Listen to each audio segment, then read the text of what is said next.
Darth Caedus was incredibly powerful in a time when power had an entirely new measuring stick to match up to.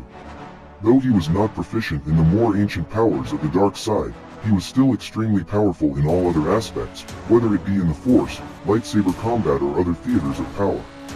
He was so skilled in battle meld he turned the minds of 17 Jedi into one cohesive hive mind that he was the focus of. He could project false Force presences at will.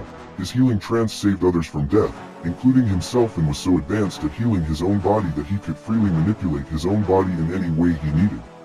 He had gotten so powerful in the Force during the Vong War that when he achieved oneness, he was the most powerful being in the entirety of recorded history, becoming closer to the Force than anything ever had before. His Tudaminis was incredibly powerful, to the point of absorbing Force-based attacks, including Grand Master Luke Skywalker's, and redirecting them. His knowledge of the Force deepened as a Jedi during the Vong War to the point of being able to discharge green Force lightning that instantly paralyzed his Vong opponents. His ability to cloak himself in the Force was unrivaled to the point of cutting himself off from the Force to the bare minimum of connections. He could even change what other Force sensitives could sense when searching for him through the Force, even including his uncle. His ability with mind control was extremely powerful, even being able to totally block off sections of his mind so as to be unreadable by anyone, even his uncle.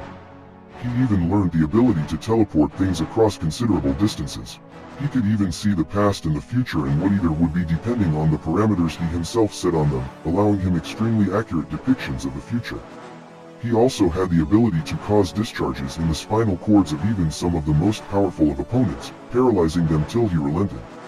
He also wielded the ability to summon illusions, so powerful that it was extremely convincing and often impossible to judge whether it was reality or illusion, and could even allow the viewer's mind to decide whom the projection was. This ability eventually allowed him to breach into a victim's mind and force his own will upon it, effectively making them puppets. He could use Force Sever on some of the most powerful Force users of his time, as well as restore the connection he'd taken away, at will. As a Sith Lord, his Force lightning could morph opponents until the point where species identification became nearly impossible.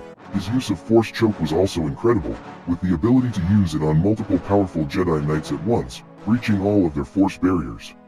His Sith battle meditation was also very impressive, allowing his forces to fight against extremely overwhelming odds, turning extreme losses into victories with ease. He eventually developed the ability to use the Force at such high degrees it was not safe for his body, allowing him unlimited power in short spurts, and he was incredibly proficient in this ability, especially after his moment of oneness.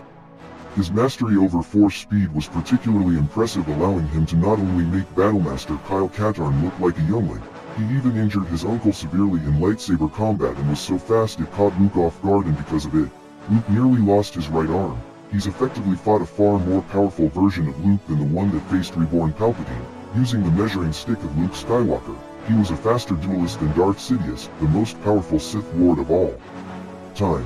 Darth Caedus has faced the two most powerful Jedi of the entire post-ROTJ era, Luke Skywalker and Jaina Solo. Against Skywalker he managed to put up a tremendous fight and almost took off Luke's arm in a burst of speed.